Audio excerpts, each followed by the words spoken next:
Grabe to, si Marcoleta lang nakakagawa nito. Walang kawala, Boying nilaglag BBM. Ayan, syempre itong balitang ating matutunghayan ngayon ay nagmula kay Pinas News Portal. At ito po ang inyong lingkod na si BT na magbibigay ng reaksyon at komento dito sa video na ating matutunghayan ngayon. At huwag na natin pagtagalin at sabay-sabay na nating panoorin ang laman ng video na hatid sa atin ni Pinas News Portal at bibigyan natin ng reaksyon ng balitang ito. Pasok! Usapan po natin ngayon ay ang ginawang pagtatanong po ni Representative Paulo Henry Marcoleta dito kay DOJ Secretary Jesus Crispin Remulla. Ayun, bago natin simulan ng video ito, nais ko nga pala magbigay ng credits dito sa boses na madidinig natin ngayon at bibigyan ng reaksyon. Hindi ko alam yung pangalan ni Sir, wala kasing nakalagay. Kaya hindi natin makredits, pero credits po sa inyo, Sir. Ayan, yung bibigyan natin ng reaksyon. Siyempre, supportahan yan. Kung sino man po siya, mga katunay, paki-comment naman po dito sa comment box. Ipagpatuloy natin. Na dito po sa pagtatanong ni Representative anak ni Senator Marcoleta yan, no? Tila baga napaamin niya si DOJ Secretary Remulla na si Pangulong Bongbong Marcos ay nagbago ng pag-iisip, nagbago ng paninindigan pagdating sa dating Pangulong Duterte kaugnay sa pagkakadakip sa ICC. Kasi alam naman po natin yung paninindigan ng dating Pangulo o ng Pangulong Marcos sa dating Pangulong Duterte at sa ICC. Sabi ng Pangulong Marcos, hindi tayo tutulong sa ICC. O kumbaga, no to ICC siya dati. Makikisangkot kung ano man ang gawin ng ICC. Hindi siya makikipagtulungan sapagkat tayo nga ay nag-withdraw na sa Rome Statute. Yan ang paninindigan ng Pangulong Marcos. Kaya tayo nabigla, nung bigla na lang dinakip ang dating Pangulong Duterte at dinala sa dahig. Ngayon, sa pagsagot ni DOJ Secretary Remulla, para bagang pinahamak niya ang Pangulong Marcos. Sapagkat dun sa mga sagot niya, lumalabas, nagbago ng pag-iisip, nagbago ng paninindigan, si Pangulong Marcos, na mula sa hindi siya makikipagtulungan sa ICC, ay hinahayaan niya na ang ICC. So para kasi yung sinabi niyang gano'n, nagbago yung isip ko. Ganito na parang nagbago-bago yung isip. Parang sinabi dito na parang sadya talaga, parang gano'n.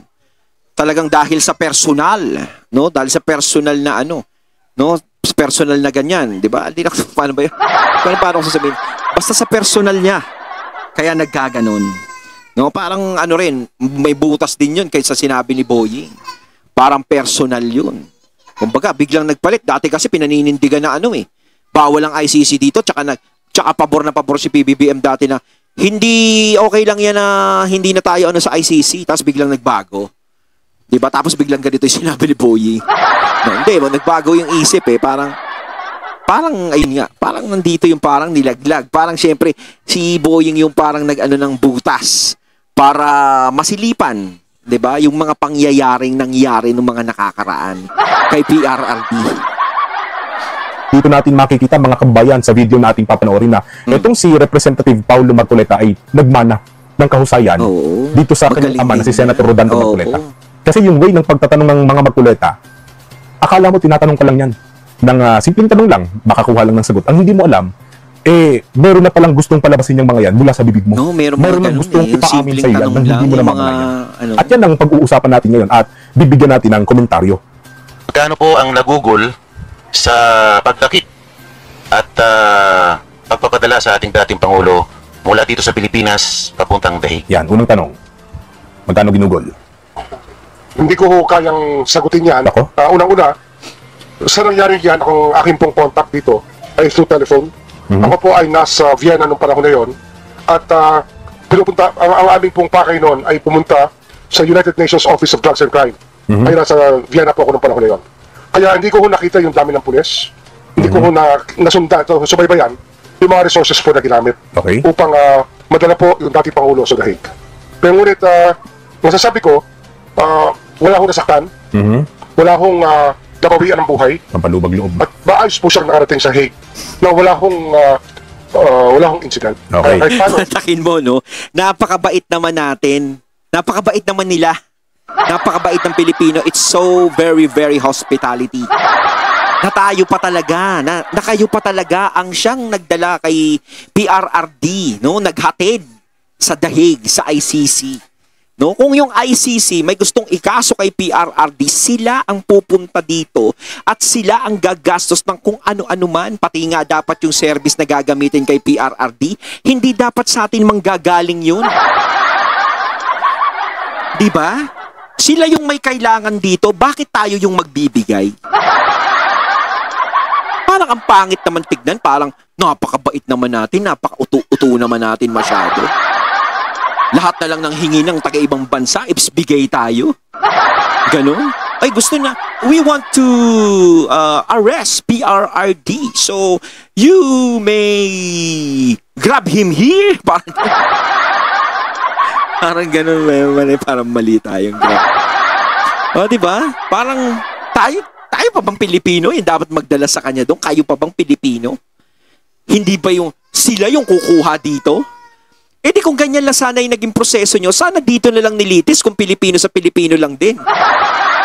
Diba? Kung gusto siya ng ICC, eh di sila yung mag-effort dito. Sila yung gumastos. Sila yung magpapunta ng mga aaresto kay PRRD dito. Sila yung gumastos ng magiging airplanong gagamitin ni PRRD. Sila yung problema doon, hindi Pilipino. Kaya yun yung kinaiinis na sambayanan. Na bakit tayo pa talaga ang nag-provide, kung bakit kayo pa talaga ang nag-provide, Pilipino pa mismo. At Pilipino pa mismo ang nagdala doon. Na hindi naman dapat ginagawa. Masalamat po tayo na hindi na po, wala na ho na disgrasya sa pagkakataong yun. Wala naman na disgrasya. Opo, so sino pong nag-order na daling po siya doon kung kayo po ay nasa ibang bansa? Simple lang yung tanong. Ano yan? Halos 10 oras po akong nakipag-usap by telephone mula po sa oras ng Europa papunta po dito sapagkat yung legal basis po ay pinag-aaralan at kiniklear nila sa akin. Kaya ako po nagbigay ng legal basis under Republic Act 9851, Okay, Section 17, and other sections of the International Humanitarian Law. Ngunit di po ba sinabi, paulit-ulit na sinabi ng ating Pangulo na tayo po ay nag-withdraw na sa wrong statute, tayo po, the ICC has no jurisdiction over us, Yes. I will not lift a finger Yan ang in the panindigan ng investigation Pangulo. of any crimes regarding ICC. Kung ganun po ang policy pronouncement ng ating Pangulo at di niya kinikilala ang pagiging miyembro natin sa ICC, Oh. sino po ang kumbaga, hindi sumunod sa pronouncement na ito? Ba't patuloy pa tayo sa pagdakip sa ating dating Pangulo? Ang problema ho kasi dito, nung nag-withdraw po tayo sa ICC, sa wrong statute, hindi na ho tayo miyembro. Ngunit yung batas po na ating pinasa noong 2011 na Republic Act 9851, yun po ang naging basihan ng lahat. Okay. Kung ito po ay ating tinanggal sa ating legal system, yung batas na yun, kaakibat ng ating pag-atras sa ICC, wala na hong basihan sana. Ngunit nandun pa ho yung batas na yun, Republic Act 9851. Okay. Pansinin niyo muna yung... Ano ba yun? Ano ba yung Republic Act 1921? Yung batas na tayo ang magdala sa ibang bansa, parang gano'n. Kapag may kaso yung isang tao dyan, Pinoy, tayo ang magdala. Ano ba yun? Ganun ba yun? Correct me if I'm wrong. Paki-comment kayo kung ano yung batas na sinasabi niyang yun. Yung hindi na ano. ni Senator o ni Kong Marcoleta. Sino nag-order? Hindi nasagot ng diretsahan ni Secretary Remulla. Yung sumunod na tanong, ito yung pronouncement ng presidente natin. Hindi siya mangingialam sa ICC, hindi siya makikipagtulungan. Sino lumabag? Sino hindi? Tsaka parang iniwas niya yung sagot niya eh. Nag-iba ng linya yung sagot niya samantalang ang tinatanong sino talaga, kumbaga sino may pakana ng ganyan. Kasi hindi naman to kikilos na sila lang. Alangan namang si Boying magdesisyon na, hoy, dali niyo si PRRD doon. Siyempre, meron pa ring mataas na sinusunod yung mga yan. Kahit naman si Torre, meron pa ring mataas na sinusunod dyan eh. Hindi naman sila basta-basta kikilos na walang mag-uutos. Diba? O sino ngayon yung nag-uutos sa kanila? Yun yung nagiging question mark na hindi pa natin nalalaman hanggang ngayon. Pero siyempre, malakas na yung pakiramdam ng mga tao kung sino, parang ganon. Di sumunod dun sa pronouncement ng Pangulo na talagang tinuloy pa rin ang pagpapadakip. Ayaw niya nang makialam. O ayaw niya makipagtulungan sapagkat wala nang jurisdiction ng ICC sa atin. Hindi pa rin nasagot ni Secretary Remulla kung ano-ano sinasagot. Ngayon, ang katwiran ni Secretary Remulla, kung sana wala yung Republic Act 9851, particularly nasa Section 17, kaakibat ng pag-withdraw natin sa ICC, para bagang pinalalabas niya hindi na para isuko si Pangulong Duterte sa ICC. Para bagang pinapalabas niya pa na ayaw din namin ayaw din namin na isuko yung dating Pangulo sa International Court. Kaso meron tayong batas, Republic Act 9851. Hindi natin parang yun yung sinunod nila eh. Kailangan masunod natin yun dahil umiiral sa bansa natin yun. Pero kung wala naman daw yun, hindi talaga para makuha si PRRD. Abogado din naman eh. Hindi po kami nagkakamali. Tama naman na huwag tayong nalabag sa batas. Sumunod tayo sa umiiral na batas dito sa ating bansa. Pero kung ang pagsunod sa batas ay napopolitika, diyan na nagkakaroon ng ibang kulay. Yes, Sapagkat, tama para yun. po sa kalaman ng lahat, ang Republic Act 9851, Section 17, ay hindi po nagsasabi na mandatory na isosurrender ng Pilipinas ang isang taong nagkasala laban sa Pilipino kapag kahiningin ng International Court. Hindi po mandatory yun. Nasa sa atin po ang desisyon kung tayo po ang Yes. mag-iimbestiga dyan o Ah, pababayaan ganun pala natin. yun. Okay. Yung taong yun, maimbestigahan Oh, yung ng pala ibang lahi ng banyaga. Yun yung butas na nasa atin pala, pwede palang ganun. Na nasa atin yung desisyon, tayo magdidesisyon. So parang mas ninais nila yung desisyon nila sa ibang bansa nyo dalhin yan. Talagang parang ang nangyari, nilabas lang talaga si PRRD dito sa bansa eh. 'Di ba? Nataon pa na maglapit na eleksyon, talagang nilabas siya. Na wala ka dito, yung presensya mo mawala dito para humina kung sino man ang inaano mo. 'Di ba? Talagang tinanggal siya rito. Parang yung mga bayani natin, 'di ba? Sabi ko nga noon, parang yung mga bayani natin na pinatapon sa ibang bansa. Na hindi na sentensyahan dito ng ng mga di ba? Ginawa na lang pinatapon. Parang ganoon ang nangyari kay PRRD. Mantakin mo, no? Yung panahon ng mga bayani natin naulit pa ngayon, no? Ang sabi po dyan sa Section 17, babasahin ko na para mas malinaw. Section 17, Jurisdiction. The state shall exercise jurisdiction over persons, whether military or civilian, suspected or accused of a crime defined and penalized in this Act, regardless of where the crime is committed, provided any one of the following conditions is met. Ito yung mga kondisyon. The accused is a Filipino citizen. The accused, regardless of citizenship or residence, is present in the Philippines, or the accused has committed the said crime against a Filipino citizen. Pansinin ninyo yung nasa unang bahagi. The state shall exercise jurisdiction over persons. Diyan po sa bahaging yan, ang tinutukoy po dyan ay yung pagkakaroon po ng karapatan ng isang bansa, ng isang estado sa kanyang mamamayan na nagkasala.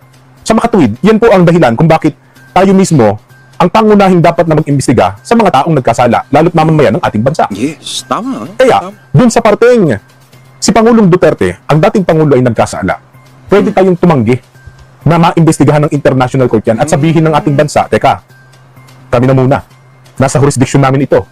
Dito muna sa amin imbestigahan yan. Ayun. Naniniwala kami, dito nagkasala yan. Nagkasala yan sa kapwa niya Ayun. Pilipino, huwag muna kayong mangingialam. Pwede yun. Walang nilalabag na batas dyan sa 9851 ng Section 17. Ayun naman yun naman pala yung malinaw na pagpapaliwanag dyan.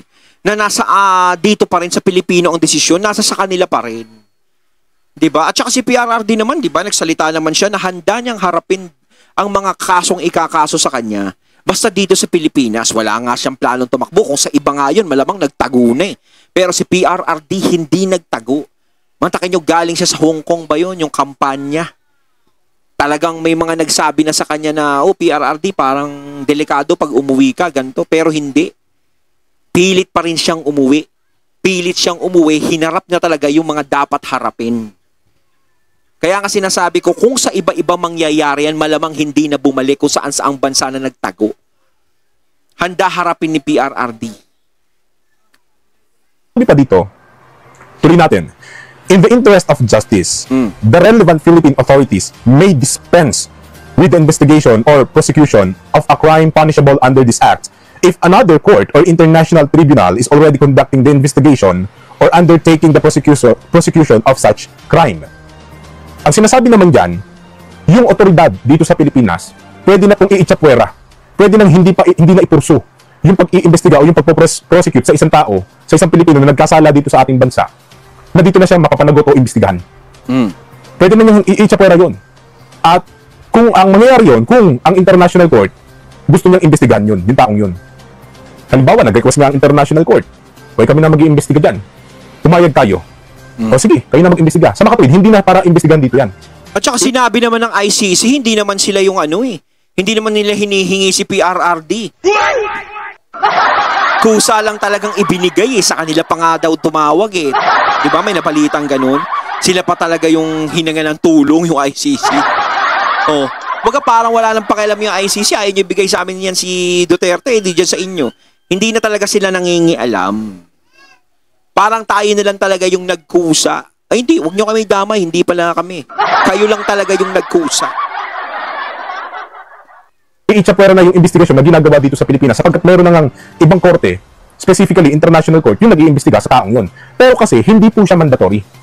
Hindi po siya kagaya ng pinapalabas ni Secretary Remulla na Kasi may 9851 Section 17 tayo, kaya hindi natin matanggihan ang international court. Hindi po ganun. No, Pwede, malinaw. sapagkat nandyan yung termino, the relevant Philippine authorities may dispense, maaari, pwede hindi. Bakit? Kasi nga may jurisdiction ka. Parang yung tanong ni Congressman Marcoleta, di ba ni Congressman Marcoleta, yung anak ni Senator Marcoleta, parang simpleng tanong lang, pero napakaraming pwedeng malaman dun sa sagot. Di ba? Yung sinagot naman ni Boying, parang napakaraming butas na lumabas. Yung galing, no? Simpleng tanong. Iba talaga pag Marcoleta eh. May karapatan ka sa taong nagkasala laban na nandito sa bansa mo kung ikaw ang mag-iimbestiga o pababayaan mo sa ibang bansa. Ayon, at ating natunghayan ng video na nagmula kay Pinas News Portal at syempre natunghayan natin si Sir. Ayan, yung nagsasalita kanina yung binigyan natin ng reaksyon. Kayo mga katunay, anong masasabi niyo tungkol dito? Comment lang po kayo sa comment box. So once again, I'm BT and I'm out. Peace.